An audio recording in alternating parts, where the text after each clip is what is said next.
What does it take to make workshops work? And how can we facilitate collaboration that sticks and leads to results? My name is Miriam Hartness, and with the Workshops Work podcast, I'm on the mission to find magic ingredients that make workshops work. Today with me on the show is Dan Newman, and we speak about the complexity of facilitation and the complexity of systems we step into as facilitators. We speak about how we get groups to play their games by our rules and how these rules and small details look like so that we achieve the goals that we are hired to set. So stay tuned. And by the way, if you don't have pen and paper at hand to write your own notes, scroll down to the show notes to download my free one-page summary. And now, get ready to be inspired. Dan, welcome to the show. Thank you, Miriam. Happy to be here. Yes. Cannot wait to geek out on facilitation with you. Yeah. So much to learn. And I kick it off always with the same question. When did you start calling yourself a facilitator? And actually, do you? Yeah, I do. And I probably started around 23, 24 years ago. I had come out of the consulting business and I was leading the strategy practice of a large consulting firm and had been exposed to all strategy consultants are facilitators to some extent. I mean, a lot of what they do is sense making with large group or small groups tends to be. And but then I stumbled across a particular approach to facilitation. I thought, wow, that's is what I want to do. It took me a couple of days to figure out. It was really an epiphany. I said, this is what I want to do, career change. And that started around, that epiphany was in 1996. But then it took me several years to extract myself from the consulting business and then to have the courage. And the courage was helped by the fact that I got sacked by my employer. And that, of course, takes the place of courage. It was very convenient. So it took me several years to actually think of myself as a facilitator and make that my core activity till about, say, 2003, 2004. So 21 years, let's say. Wow. And what led to the epiphany and what was the mindset shift that had to happen from consulting to facilitation? So there's a short answer and a long answer. We have time. I'll start with the short one. No, because the long one touches on something that we had talked about in the interview before this call, which is about what is a facilitator? What does the word even mean to me? And I had a discovery back in 1996 that affected that, which I'll touch on. I guess it was realizing that I'm not a very good consultant, and I was potentially a much better facilitator. That a consultant, this again is I have some ideas about what's the distinction between a consultant and a facilitator. And one of them is that a consultant consults, is giving counsel, and therefore is guiding, is saying, here's a direction to go, do this. And on the one hand, let's say upstream brings data collection, analysis, a lot of observation, things like that, which facilitators do too. Downstream turn that into directions, often in the form of bullet points on slides. And I wasn't particularly good at it, but the part of consulting that involved facilitation, I was good at. It just didn't occur to me that that was a job. And then I stumbled across the fact that, you could actually make a living doing this. And then slowly eased myself away from consulting until it happened all at once when I got sacked. So that simplified things for me. That was wonderful. A good move on their part, yeah. Yeah, and I was a little bit surprised when you said that consultants are facilitators. I think the good ones are. And that's why I'm also curious about the mindset shift. Because as you say, as a consultant, you guide in a direction and you're responsible of the outcome. And that's a big responsibility. And it requires you to be there as a different sort of guide than the facilitator who trust that the group will come up with a result that they own eventually. Yeah, I think that consultants are made nervous by the idea of emergence. They want to know the answer beforehand, and we have to jump in. We might have a hypothesis about what the outcome will be, but if it's anything more than a hypothesis, it's a problem. Yeah, that's a difference to research. And I realized, I'm training a group of consultants in facilitation. And what I found intriguing is how the use of questions is different in facilitation versus consulting. In consulting, very often there are questions where there is a specific answer.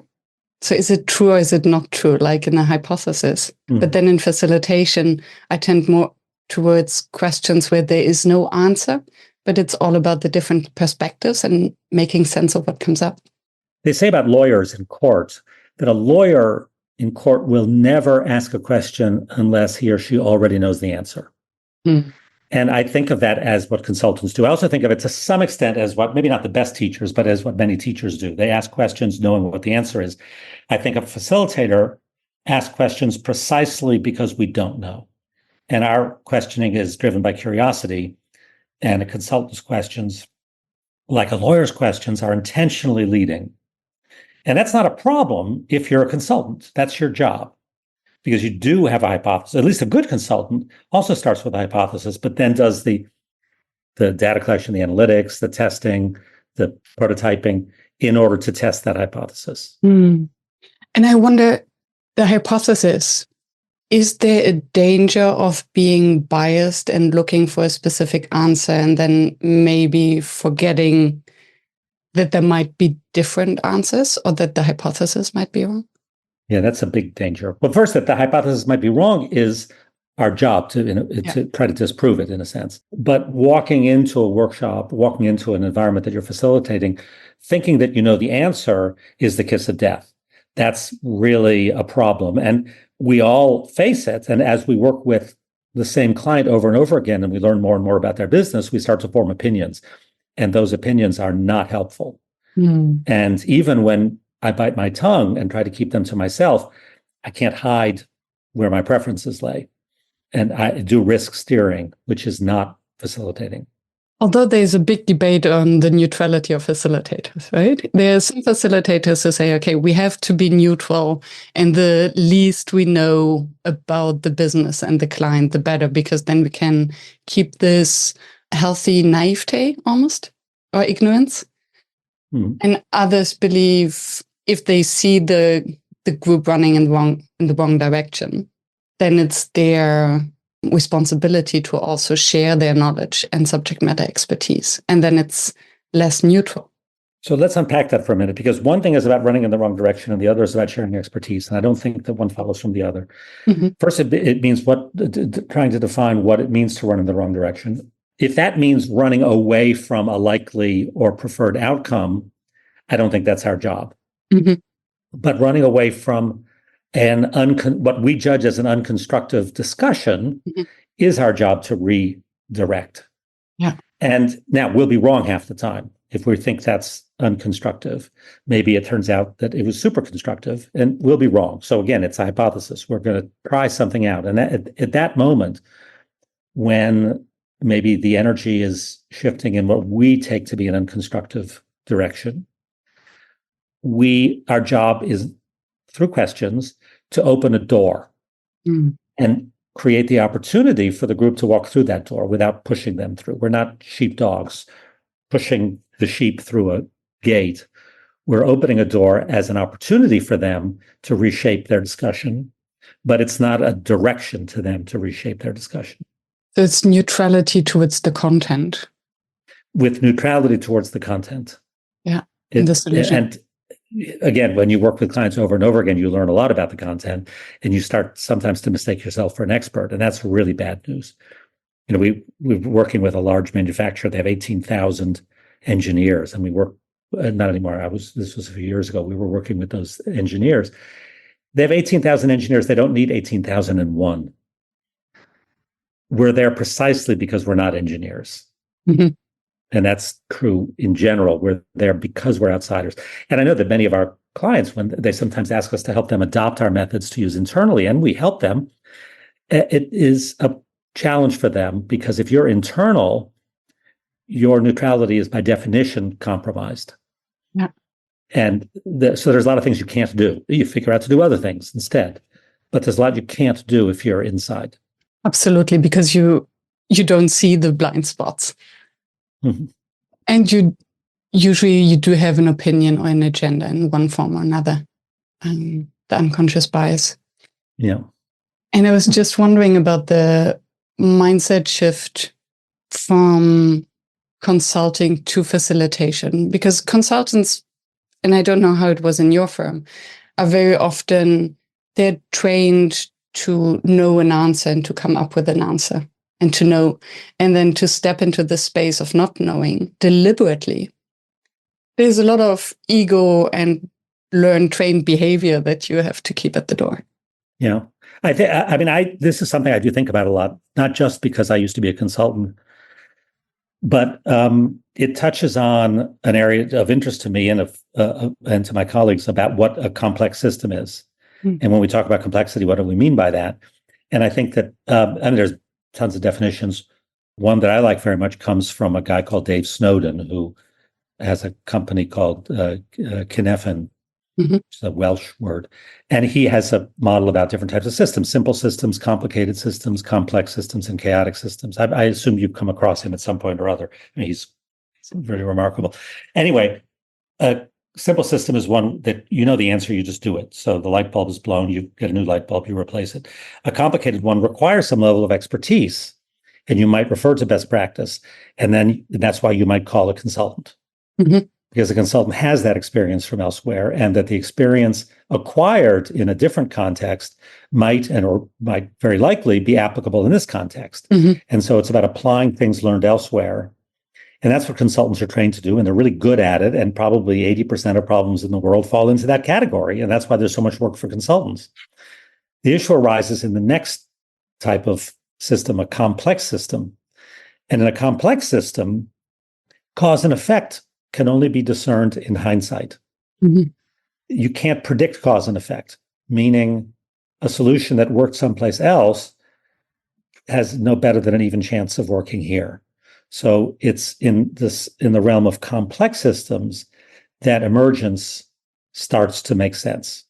And that's what we as facilitators do. That's our job, is to create that room for emergence. And where we add value is in those complex systems where a consultant might be handicapped by a reliance on best practice and on previous or even good practice, which, again, in some circumstances is helpful. In a complex system is probably not helpful. It can be misleading. And this makes me wonder whether any system where human beings are involved very quickly turns into a complex system. Well, yeah, we complicate things, don't we? I mean, wouldn't things be simple if everything was just linear cause and effect? Yeah. Without iteration, without looping, without feedback. In fact, you could say that those circumstances I just listed mean something isn't a system, because systems are made of feedback, are made of looping.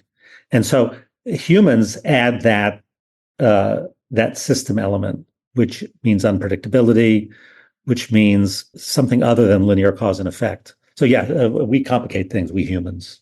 Yeah, and that's why we need the process. And that's where the process facilitation comes in. Yeah, but I shouldn't have said we complicate things, we complexify things, because things can be complicated without us. I mean, look at the carbon cycle or at the water cycle, that there's no humans involved, but it's predictable. So it is complicated, but it's predictable. Whereas you add humans, and you take something like a carbon cycle or a water cycle, and all of a sudden you have global warming because humans added this element of unpredictability. And all of a sudden you're looking at complexity, and you can't consult your way out of that. Yeah. And do you think that clients, when they seek help, they some sort of advice, that they get mixed up with what is complicated and what is complex, and that might feel drawn to consultants because they think it is a complicated problem, not seeing the complexity, and then ending up with a simplified solution? Yeah. I mean, I don't think that's a risk, that's a certainty. People are much more comfortable with complicated problems because you can entrust them to someone. I mentioned my wife broke her leg 3 weeks ago, and she found the best orthopedic surgeon. She has trust that he knows how to open a leg and bolt it back together and close it up again. And she's right, he did, and he did a great job. And that is a linear, complicated, but not complex system. Now, most clients hope that their problems are like that they are susceptible to experts rather than to discovery and emergence. Discovery and emergence makes people nervous because they walk into a process not knowing what the outcome is going to be. Yeah. And how do you deal with these clients? Because I think, especially in risk-averse industries, and you spoke about climate and engineers, and I think in the mindset of these people, there's always a high risk involved, and as an engineer, you want to minimize the risk. And the way how we as humans usually minimize the risk is we try to control it, we try to minimize uncertainty. So how do you open then the space for emergence and guide the group to opening for that? So I think that maybe some of my favorite clients are in fact engineers. If I reflect on who I'm working with now and who I've been working with over the years, that a lot of them are engineers and we get along great. And I think it's because they do get what we do, I think, without thinking that they know how to do it. And that they're willing to open up and let us in, tinker a little bit, because it is so foreign to an engineer's way of thinking. And I've had very good luck with that. Now, you use the word control, and I think that that's the difficult word. I mean, it sounds a bit sort of Zen, and I don't mean it that way, but I do think that control in the best of circumstances is an illusion. And I think when we are working with a client who is very command and control driven, they're made nervous by our way of working, and they end up not being clients. Yeah, especially in a group collaboration context, you cannot control. Well, you can control the process to some extent, and I can see how engineers can relate to that, because it is an engineered process at the end of the day. Yeah, and I think that they appreciate that there's. I mean, what we do is itself complex. I mean, in our particular approach, my colleagues' approach to facilitation, we use a method that's not ours, that comes from M.G. Taylor. It's called the design shop approach. I think you've heard about it from other guests.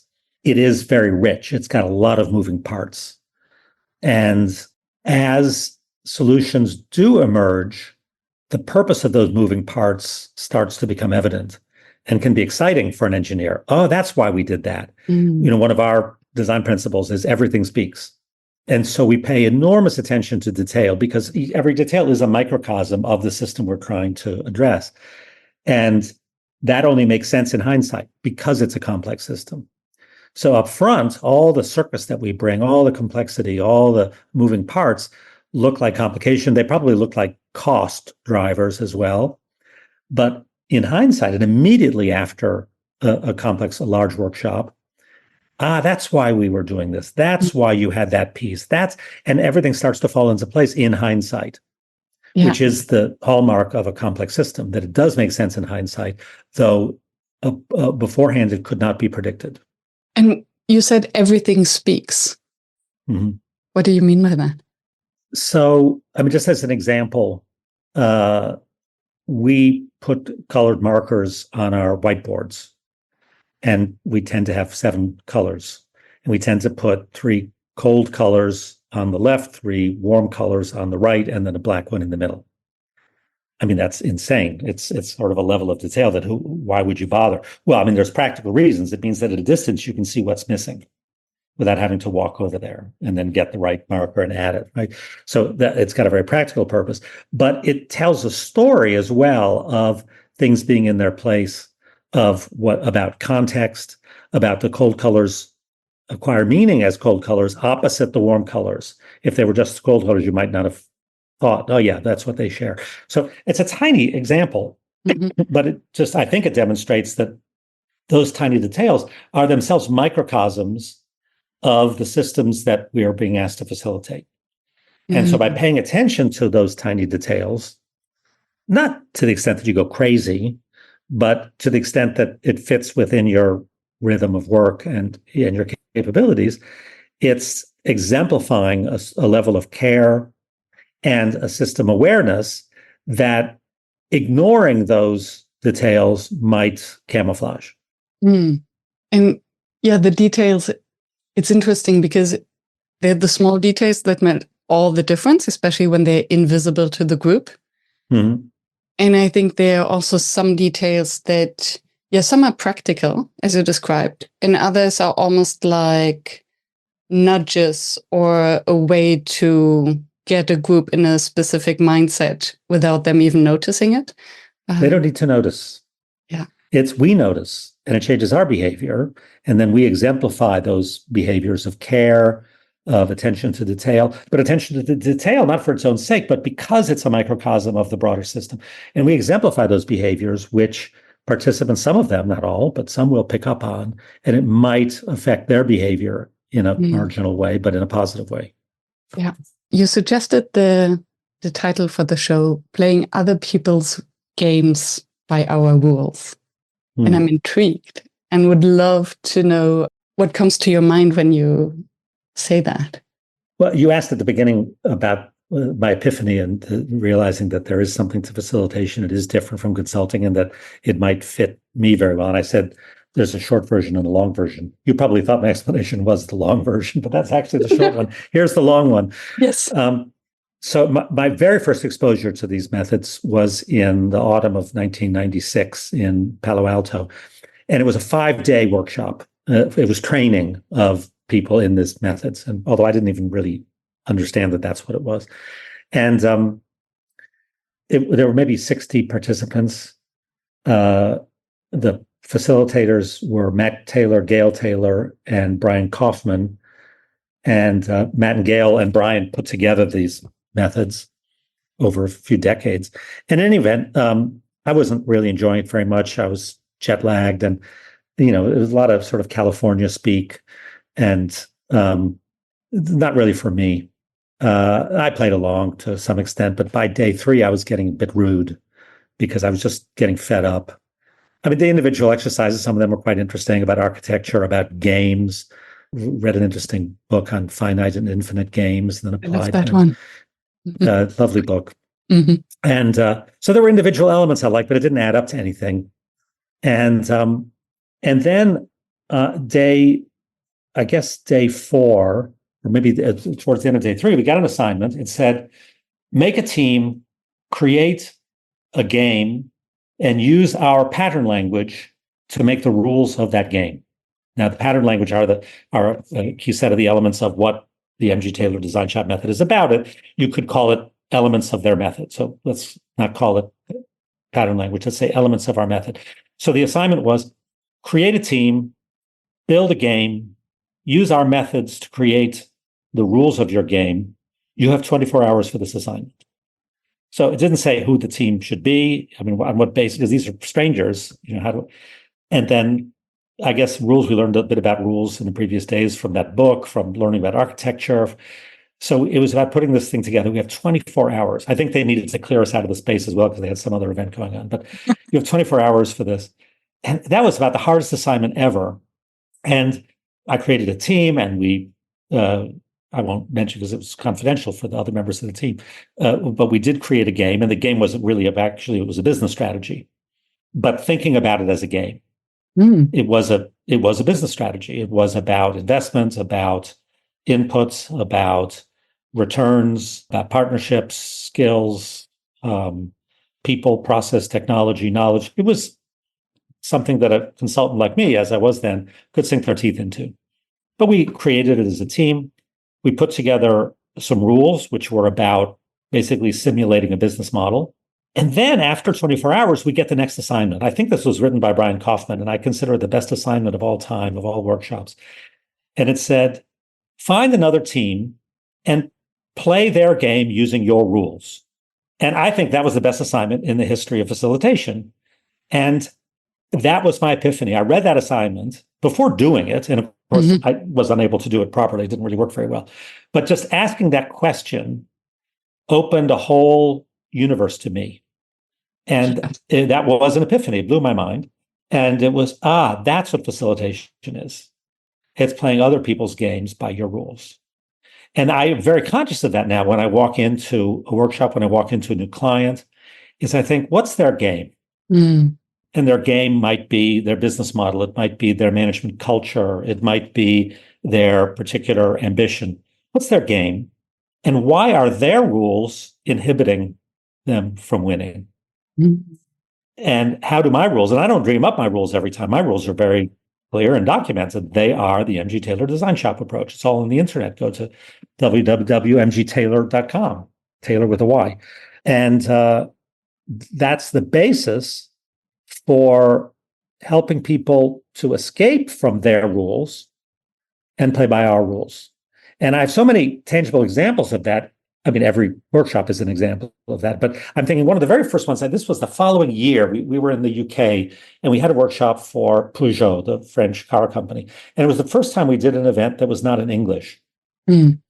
And the whole leadership came over, including Christian Peugeot, le patron. And the culture in Peugeot is that they, vous voyez, they use the formal vous form when addressing anybody, much less the patron. Yeah. And we never thought about that because we'd always worked in English. And how are we going to deal with that? We didn't have to deal with it at all. They walked into the space. They immediately gave each other they tutoyer. They gave the informal form of address. We didn't tell them to. They just saw the environment that was so conducive to this kind of work, full of books and toys and acres of whiteboards. And they immediately switched to two without us telling them to, because it didn't occur to us. And then after 3 days, we bring out the champagne. They're clinking glasses and celebrating their success, and they immediately return to vous without us telling them to. Fascinating. And so what did we observe? It's basically that language is only one of the rules of the game, but it's a pretty important one. And they played by our rules without us telling them to, that the environment, that our behaviors determined a set of rules that they adapted to. Now, they have to bring their solution back to their own culture, which is a vous voyez culture. It's a formal culture. And so we didn't change them. Our job was not to change their culture in 3 days. You can't change culture in 3 days. But we did take them out of their culture for 3 days because their culture was inhibiting them from solving this particular problem. So that'd be one tiny example. But I think that every time I'm in the front of the room, or more frequently, every time I'm in the back of the room and designing, I'm thinking, how could our rules help them play their game in a different way? Another example, we did a workshop many years ago for the University of Bologna, which is the oldest university in the world. And it was with the rector and the pro-rectors and the academic senate and the management committee and the administrative director, some students, or about 55 people for 3 days. And none of the questions they brought us were new. They had to do with things like the relationship between departments and faculties, with funding of research. These were not new questions. These questions were literally centuries old. They weren't years old or decades old. They were centuries old, and some of them more than 500 years old. Now, I don't want to say we solved 500-year problems in 3 days, but we gave them a new language for 3 days to address old problems. And the problems that clients bring us are rarely new. They've been there forever. But what we give them is space and language and tools and models and rules of the game to have a new conversation about old stuff. And that's our gift. It's not that it's new stuff. It's new conversations about old stuff. So when I say what a facilitator does is play other people's games by our rules, those are the sort of things I'm referring to. I love it, and thank you for the anecdotes. And what I hear is that almost this implies that every workshop is a sort of a game, because a game is a finite thing where new rules apply or a certain set of rules apply. Well, though you mentioned you'd also read the book Finite and Infinite Games. Yes. I think that we're presented with a finite game, and part of our design challenge is to turn it into an infinite game. Yes. And there's some very specific cases of that. I mean, I guess the most explicit is we often do simulations which are very complex to put together, a lot of work, which means we put different participants in a role play. Some of them are customers, some of them are suppliers, blah, blah, blah. And you get people to figure out what are the interests and the expectations of these different roles. And then you put them into a simulation where they interact, and you map this interactions and how could it be optimized and where is their waste and blah, blah. It's a lot of work to put together. But I find when I do put them together, it can take me days and days to draft these things, that my goal is to help them discover an infinite game, which in this case I would call a positive sum game. You know the distinction between a zero-sum game and a positive-sum game. Yes. A zero-sum game has winners and losers. You can only win with someone else loses. A positive-sum game is everyone can win. There potentially is space for everyone to win. And that's according to the book, the definition of a finite and infinite game. A finite game, there's a goal and the game is over when someone wins, and an infinite game continues forever and new players join or leave. And the goal of the game is to keep on playing. Exactly. Yeah. And then the positive sum and zero sum, I think, come from game theory and John Nash in the 1950s. If you saw the movie A Beautiful Mind, that guy, the Russell Crowe character. Anyway, but it maps perfectly to finite and infinite games. In any event, when we're doing these simulations, when I'm drafting them, I find that the client's goal usually, and I'm pleased about this, is usually to create an infinite game. And it's usually to create a positive sum game. It's not about winners and losers. But to make it a simulation, meaning you need energy, it also has to be fun. You need winners and losers. And you have to, and the key to designing a simulation is to decide what it means to win.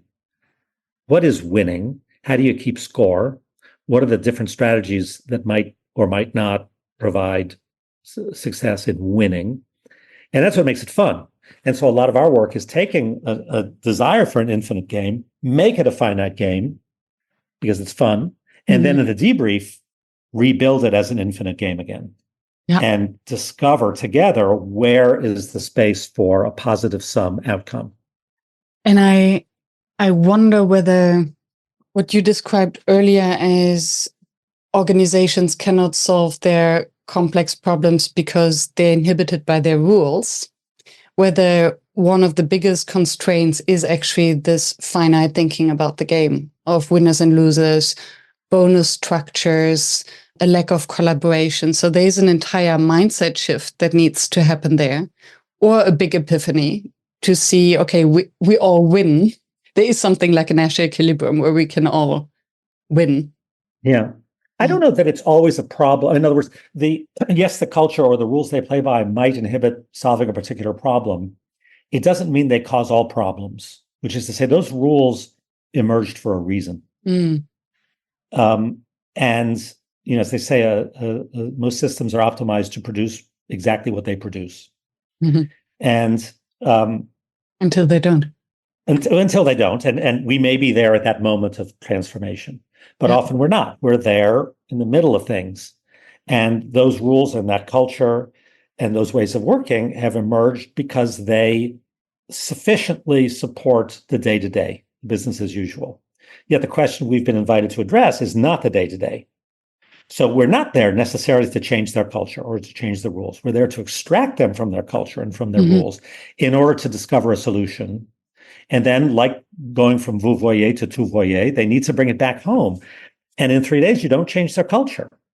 But maybe you can escape from the culture for a few days, take a vacation from the culture in order to discover solutions that your culture or your way of working or your language might otherwise obscure. Yeah, you can plant a seed. Yeah. And then I wonder how to transition then back to their rules. Because as you said, and I think that's true for maybe all workshops, because something happens, if people come together, they're creative, they're collaborative. So it does change something anyway.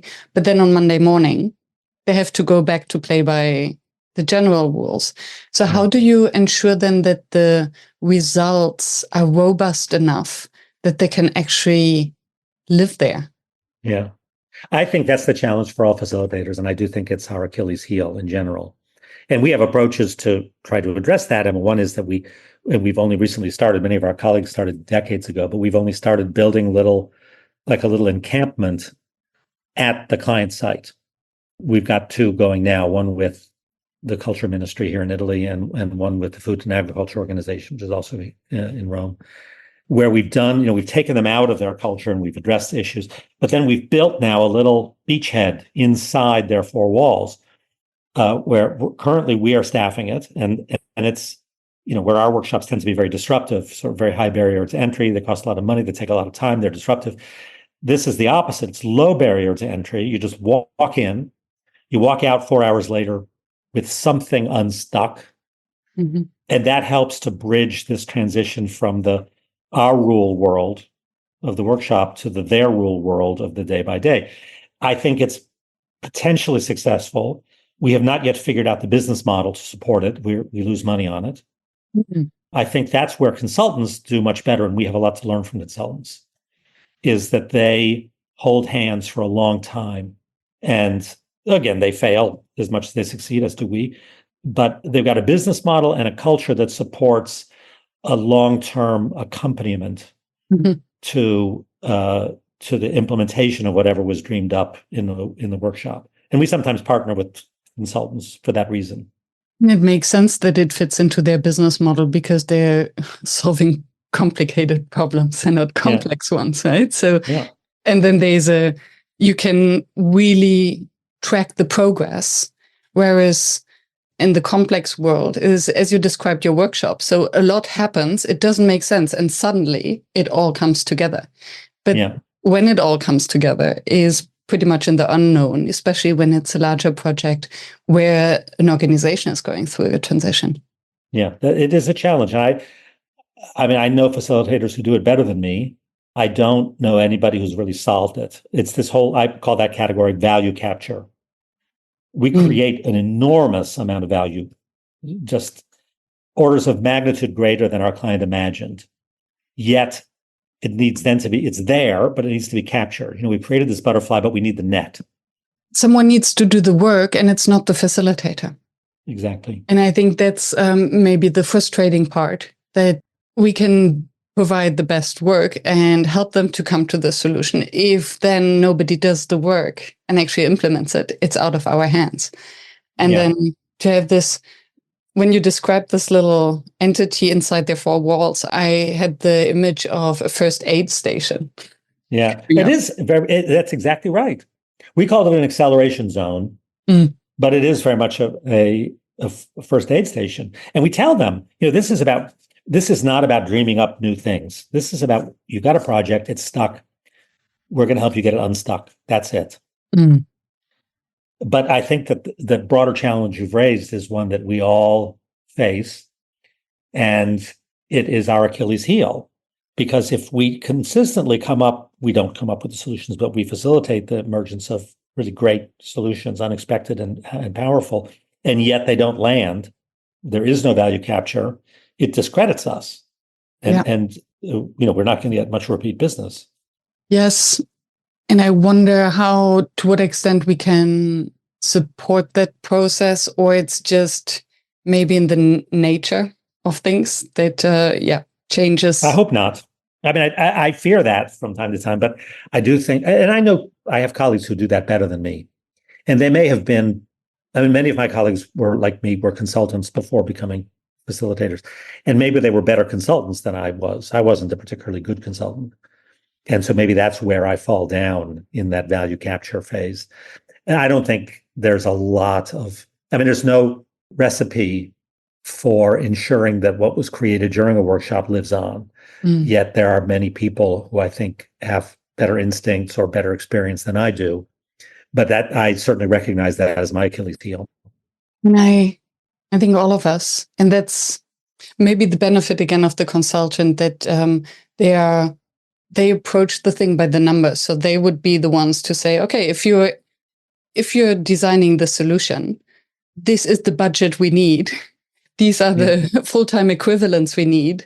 This is how you need to structure it so that it actually can persist. And I think this part, many clients are not aware that actually after the workshop, they do need a budget. They do need the people to actually implement it. It won't happen just out of nowhere.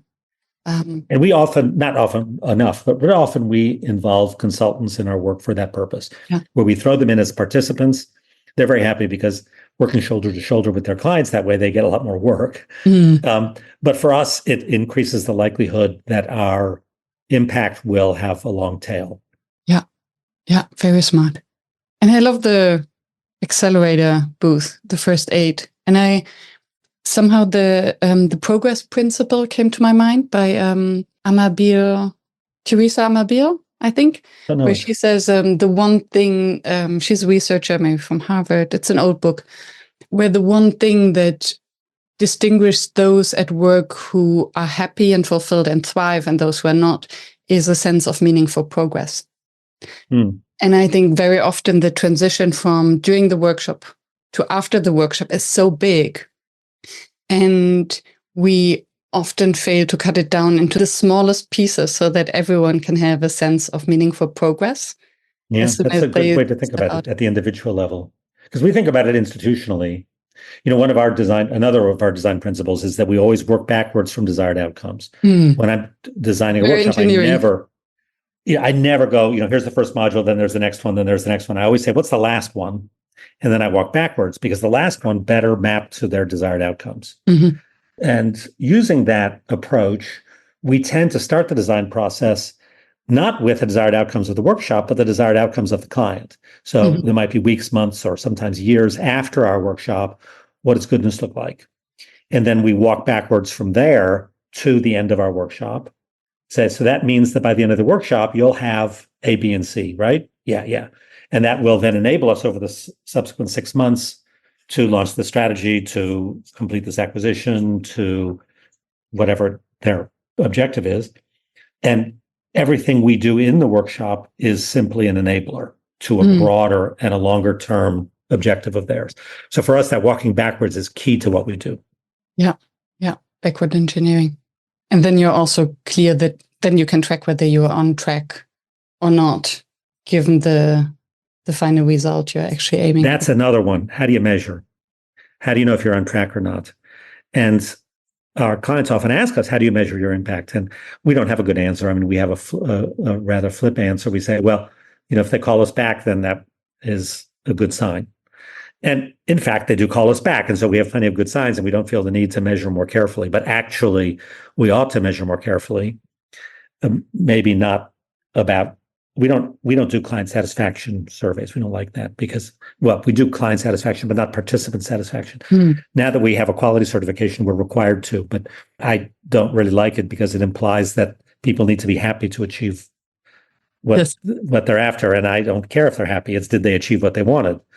And in any event, we don't have good methods for assessing our impact over time. We do have some discussion. In fact, my colleagues and I, twice a year, we look at each event. We have it coming up on the 5th of August, where we spend a day looking at each project we did over the previous 6 months and saying, how did it go? What could we do better? But we could do that same analysis at the level of the individual objectives rather than of the project. And then we would need input from the client. I mean, it would be a wise thing to do. It would be demanding, but probably wise because we do get asked, how do you measure your impact? And our answer is not a good one. Yeah. And this could actually be combined with this headquarters inside their four walls where they can just come and check in and see how they progress and maybe gamify. With the acceleration zone, that actually does give us a little window. Yeah. At least for the duration of that acceleration zone, for how many months or whatever. And then other clients, not clients of ours, but clients of some of our colleagues have adopted these acceleration zones and then kept them going, running them internally for years.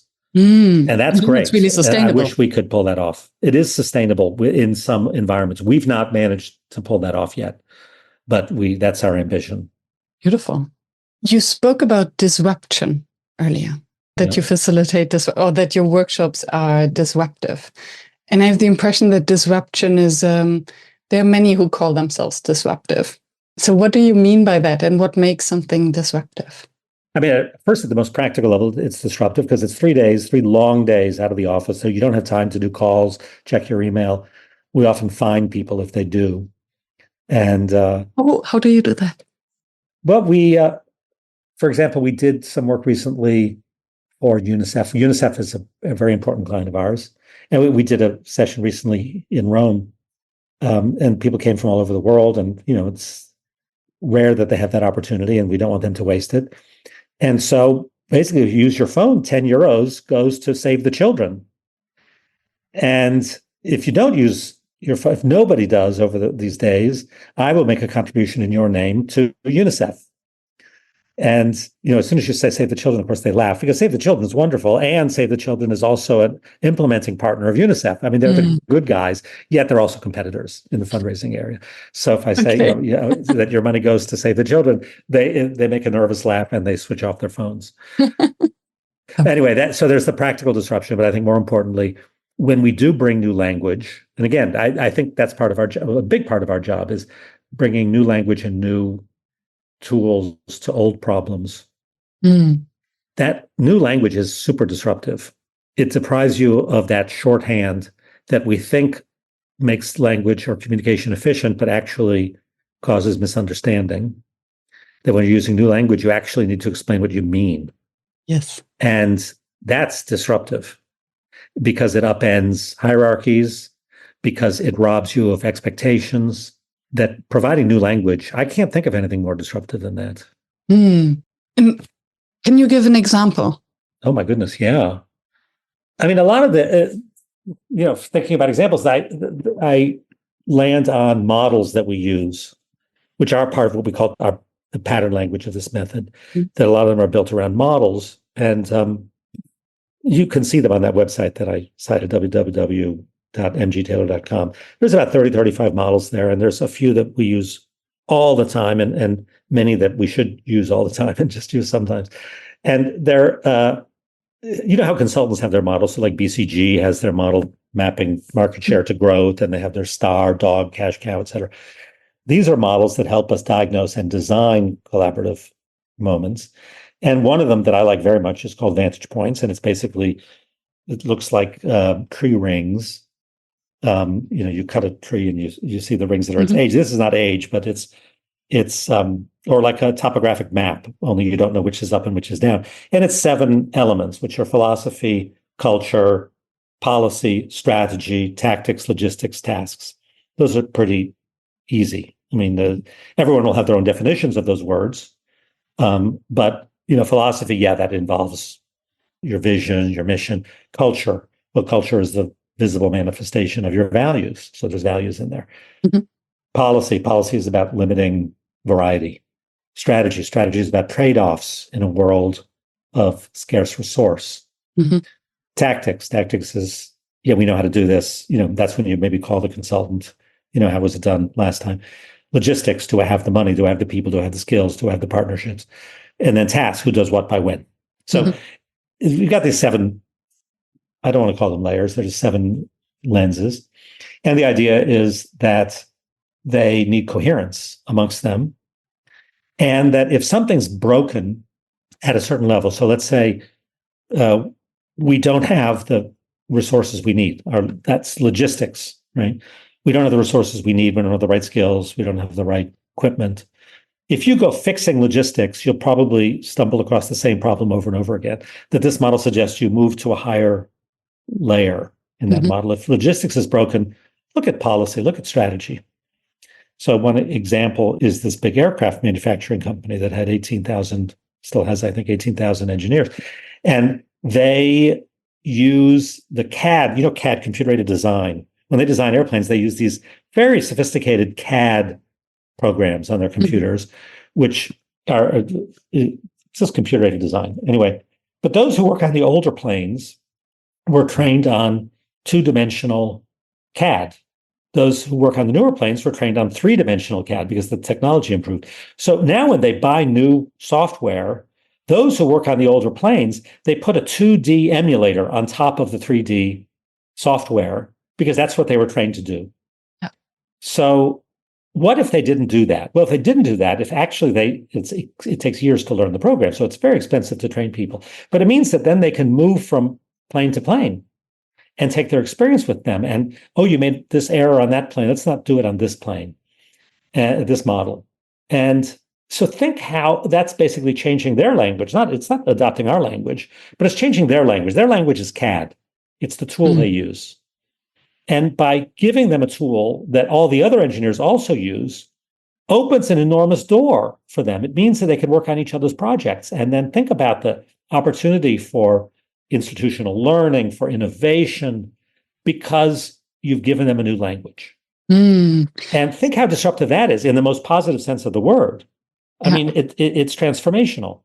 So by language, you mean almost a lens through which you look at the problem, or a model, exactly, a way of thinking. It could be a lens, it could be a model, which is a way of thinking or of categorizing. It could really be just definitional. So I gave you my definition of strategy, right, which is documenting trade-offs in a world of scarce resource. Your definition might be different.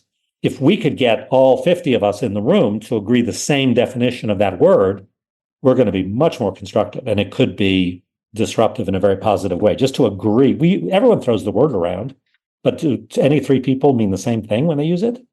And I think this is one of the most important things that we underestimate. To what extent, especially when we are with subject matter experts, highly specialized in a space, that we quickly assume that we mean the same things by using the same words. Yeah, it's dangerous thinking that we understand. My son, who's now 33, he must have been like 5 or 6, and he had a nightmare once. And I never forget this nightmare. What was the nightmare? Words lost their meaning was his nightmare. And of course, that's in a sense everyone's nightmare, but we put it out of our minds. And that's so much of our job is to ensure, and it's the care we take in ensuring that words have meaning. And when we hear words, when we're in the front of the room and we hear words that we don't know the meaning of, we have to ask. Because the fact that, we're ignorant, but we're not stupid. And the fact that we don't know doesn't imply that the others do know. And we have to listen to ourselves. And if we think, what does that mean? Then we have to say that out loud. What does that mean? And we have to give words their meaning. And I think it's one of the tools that we have of greatest value to our clients is that we don't take for granted what the words mean. We ask, we let them ask each other, and we let them land on what it really means. Yeah. Which then, as such, this discussion can be very disruptive. Because for groups who have talked about the same thing for ages, not realizing that they actually mean something different. Exactly. I think the same is true in partnerships. Exactly. Yeah. That's when the big problems happen. From your experience, what makes a workshop fail? Right. Luckily, I don't have that much experience with failure, but I do have experience with failure, as do we all. And I think that if there's one recurring cause, it's poor sponsor engagement.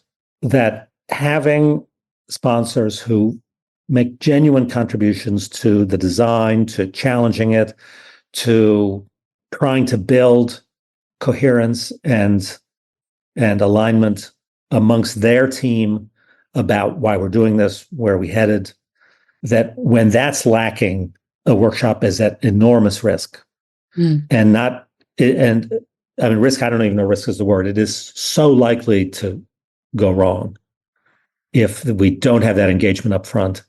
And if we don't have it up front, it's not going to be visible during the workshop because I don't own the workshop. I'm just facilitating it. It's you, sponsor, own it. Are you going to demonstrate that ownership? Is it going to be visible? Is it an attribute of your leadership? When that's lacking, I get nervous. Yeah. And that's, again, a tricky one. What I observe very often is due to a lack of time and involvement beforehand, then all of this work hasn't been done. Yeah. Everyone we indicate beforehand, this is what we're going to need of you. And, our tagline says, matter, we make it easy. And it's just not true at all. We don't make it easy. We're super demanding. And we make it clear up front, here's what we're going to need from you. We're going to need this time. We're going to need this whole group of people to be together. Since COVID, of course, a lot of those sponsor meetings have migrated online, and we push back big time. And we want the sponsor meetings to be in person as well. What's the difference? Oh my goodness, it's night and day. It's because I'm not a great online facilitator, maybe, but I mean, there's so many dimensions you lose. That's a whole other topic. Is just what do we lose online? And just off the top of my head, well, body language, just the physical presence of being in the same space with somebody, and the way that makes you feel that you might have a shared destiny, at least for the next couple of hours or days. The way people interrupt each other in person that they don't online. Those interruptions are important to observe, and because they're often an indicator of power dynamics. It's just you lose so much online. I mean, yeah, we've improved a lot thanks to COVID, but we've improved from being 1,000 times worse to only being 100 times worse. Interesting. And I'm curious about the interruptions. So yes, they say a lot about culture, and power dynamics could also be enthusiasm or lack of awareness. So how do you deal with that? All those things. Mm-hmm. It can also just be culture. I mean, I work in Italy. About half of my work is in Italy, where these are sort of national stereotypes that sadly have a kernel of truth in them. But the fact that Italians are always interrupting each other, why is that? It's because they're desperately unhappy with silence. That 1 second of silence in Italy causes enormous discomfort. So Italians will interrupt each other to forestall that silence, even if it's 1 second long. That causes anxiety. I work in Finland, where they'll put a pause right in the middle of a phrase. And if you interrupt, you're rude. You just have to wait for that silence to pass. And that's his national attributes, I think, cultural attributes. But then, yes, you do have power dynamics. You see the way that men tend to interrupt when women are speaking. You see much less of the opposite. All these things are lenses into what their culture is, what their dynamics are, how they relate to each other, who does get listened to and why. I mean, you miss a lot. That's just one attribute of being online that you lose. But there's so many others, like body language, just like taking coffee together and the small talk. I mean, just all of it. Yeah. And would the interruptions or no interruptions or embracing silence, would this be some of the rules you bring in? So do you do some sort of contracting? I never have. I take it as given. I mean, we have our rules when they're in our space, and we don't list those rules. We exemplify them. We don't run, we walk. We don't say that, but we walk with purpose and intent, and it's a tiny detail, but it reflects the other things we do. So all that you can do in person. When you're on a client site, we make a great effort to make it ours. It's hard because it's their place and therefore their game. It's always their game, but sometimes their language if it's in their joint. Mm-hmm. So we'll do things like, we use music, for example. And if I'm at a client site for a first meeting, I'll bring along an exercise, and then I'll bring along a speaker. And while they're doing the exercise, I'll play music. And for the first 30 seconds, it freaks them out. Who are these people? But they get over it. And meanwhile, I have staked a claim to that space. Now it's my space. Mm-hmm. And even though, yes, physically I'm a guest on your premises, in practice, I've given them an assignment. They're doing my assignment. I'm playing music. I have a graphic facilitator listening and drawing. And I've staked a claim to their space now. And at that point, I can start to introduce my rules to have a better understanding of their game. Mm. And I love, the detail of music and the disruption this brings. Absolutely. It brings disruption in both directions. So for the first 30 seconds, especially if you're on their site and their premises, they think these people are insane. But once they've used music, even though it's largely subconscious, they miss it when it's missing immediately. And it becomes, I would have a great difficulty facilitating without music. I wouldn't know where to start, really. It's such a fundamental tool, and yet it's always in the background. I mean, there are brief moments when it's in the foreground, but for me, that's one of my fundamental tools, as much as having 2 hands and a mouth, mm-hmm. and a couple of ears sometimes. Music facilitates.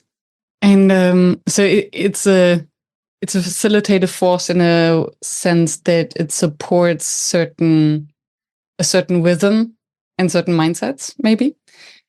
So I think, music has many attributes. There's rhythm, where you have this sneaky little slider in their head that you can address without them even noticing. So they're in teams and they're full of energy and they're all bouncing things off each other. But actually, that's a moment when you want them to be reflective. And so you change the music, you put on something maybe in a minor key, something with a slower tempo. And within 90 seconds, without them aware of it, it's almost cruel or manipulative, but you change the energy right away. Then we use music for transitions. If instead of saying, okay, stop, come and let's sit in plenary, because they ignore you, you just play the right music at a very high volume and they can't keep talking. So they come back. We're using music to send people out to do a team exercise. You create a certain type of energy in plenary and you need to maintain that energy for the 30 seconds it takes them to get into their breakouts. And without that music, they have to start from scratch when they get to their breakouts and finding that energy. Other tools are like just the words. Now, I find those don't work very well. People don't notice. It's more for my team and I.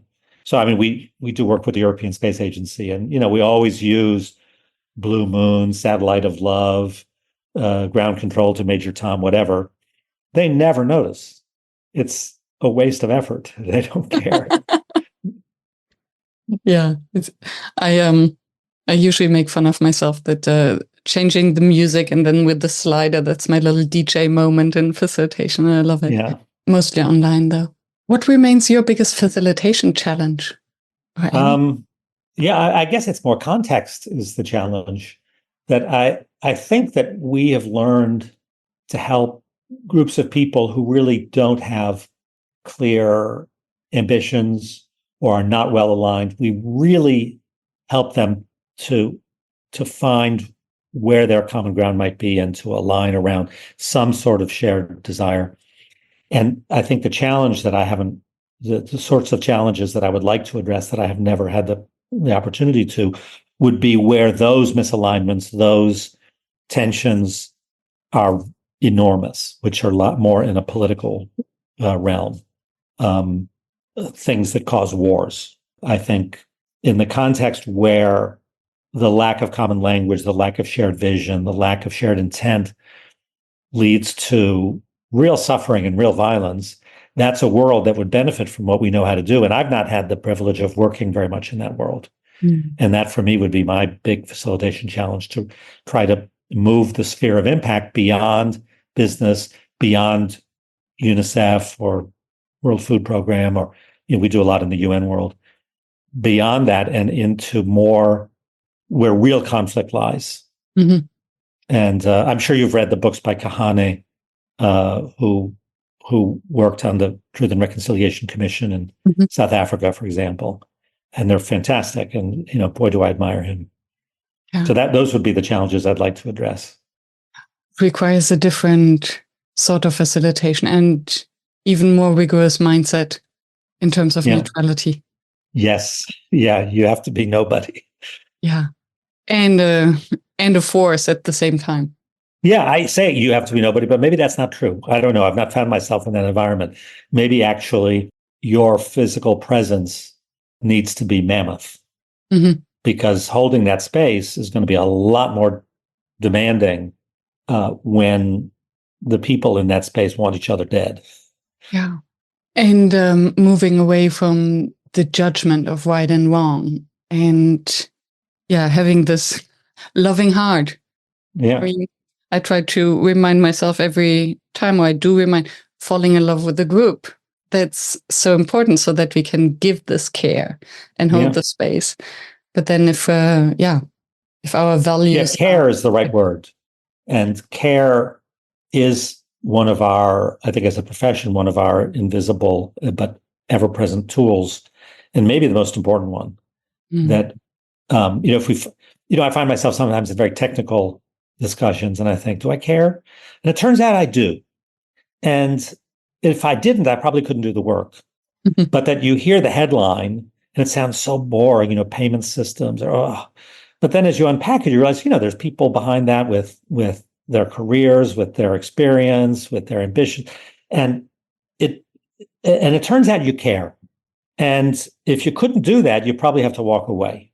Yeah. Maybe that's the magic behind facilitation, to get to the point where we see how each participant cares. Because it's so easy to put the disruptive ones or the annoying ones in a box. But then coming from a point where we want to see the world through their eyes and what they care about that drives this behavior and this opinion. Now, I find that the disruptive types, for me, fall into two categories. And one category I do want to put in a box. And the other I want to embrace. And I need to be aware of who is who. And I'm wrong sometimes, but I want to be aware of who's who. And I call them terrorists or snipers. And snipers usually disagree with maybe the premise of the event. They have it in for one of the sponsors, and I am their proxy. So they'll have it in for me. And they want to take me out, and they'll attack me. And it happens maybe 2 or 3 times a year. It's very unpleasant. Yet my reaction or my response is to embrace them. I have to bring them into the fold, because it tends to be that people who play that sniper role do so because they don't feel listened to. And first of all, I'm in no position to judge right or wrong. It's not my job. And even if it were my job, I wouldn't know how to do it. But it is my job to make them feel listened to. So I will pull that person into the dialogue, even though they may and often do attack me. And it can be very unpleasant. But again, it's not really about me. They're attacking me because it's easier than attacking the person they really want to attack. Yeah. I'm just the proxy. In any event, so that's the sniper. But then there's the terrorist who wants to blow up the whole thing and is actively working against the group, working against the group's ambition, working against that shared intent. And they are very infrequent, luckily. I rarely come across these terrorists who really want to blow the whole thing up. But when I do, yes, I need to isolate them. Maybe give them a task that they can do on their own. But somehow, if they're going to blow, just keep them far away from everybody. Interesting. And I don't know whether it's because of the word sniper versus terrorist. I suddenly had this distinction in mind, and also from your explanation that the sniper seems to be driven by a different agenda. So it's the precision. It's, okay, I do have a goal, and this is disrupting the thing or following a different agenda. Whereas the terrorist is driven by passion and hence less controllable. Well, I would say, that's probably right. Sometimes driven by passion, certainly less controllable. And again, I don't really believe in control. But at heart, at least within the context of that event, destructive. The behavior of the sniper may appear to be destructive, but we need to give them the opportunity for it to be constructive, which means listening to them and ensuring that they feel listened to. And there might be a blind spot or perspective that everyone could actually contribute from. Whereas if you're blinded by passion and just want to blow up the entire thing, there's maybe nothing to learn for the group. Exactly. And so the cost of isolating them is very low, and the benefits might be real. Yeah.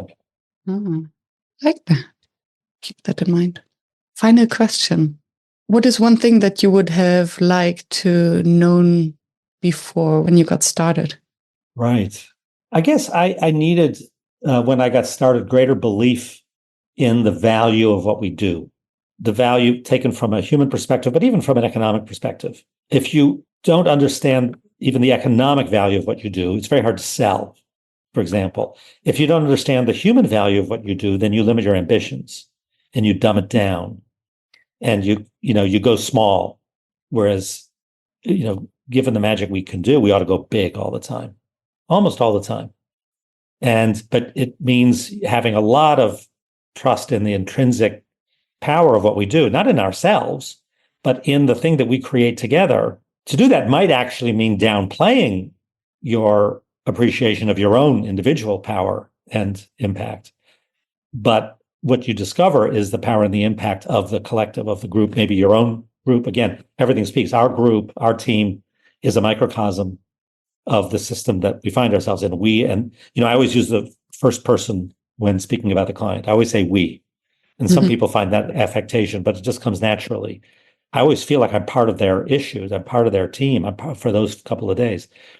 I always say we, meaning them. And that's something that I wish I'd understood better when I started, is that we really are all in it together. It's different from being a consultant where the us and them is an important distinction. Whereas we're really all in it together. Myself and my team, my team and the client, my team, the client, and this world and the system in which they find themselves. We're all in it together. And it's intellectually, it all makes sense, but you have to truly, deeply believe it in order to design effectively, in order to sell the work, in order to capture the value at the end.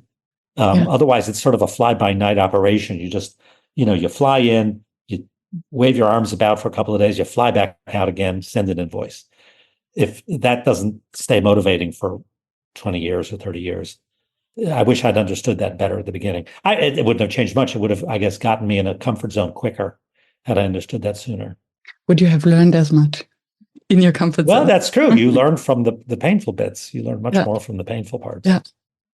Thank you for sharing the we. I find it fascinating because it's one of those details, I guess, and the words that create worlds, because with the we, then you have ownership, maybe more care. You're part of the problem space. I think it was Arne on the podcast. He said when he switched from being creative director to facilitator, he realized that he didn't want to be in the solution space, but in the problem space. And as a facilitator, that's a great way to put it. Yeah. And with the we, you do that. I think maybe that's where that we comes from sharing that ambition and that intent with the client, that distinction between us and them starts to fade away. Yeah. Beautiful. Thank you so much, Dan. Great. Thanks, Miriam. I enjoyed that. Yeah. Time just passed so quickly. Yeah. Good. And yeah, thank you. I will put the links to your website and how to find you, how to contact you, how to work with you in the show notes. Great. Thank you. And keep on doing the great work. Okay. Thank you. Thank you for staying tuned and for listening until the very end. I hope that you found the inspiration and the wisdom that you are looking for. And I hope that you will subscribe to the show so that you never miss any of the interviews with another inspiring facilitator from across the world.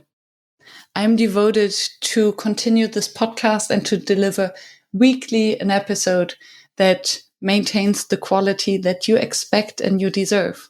And if you would like to help me to maintain this quality and to keep the podcast free, please help us. Visit workshops.work/support to make a small donation to keep the podcast free. Thank you so much. I hope to be in your ears next week.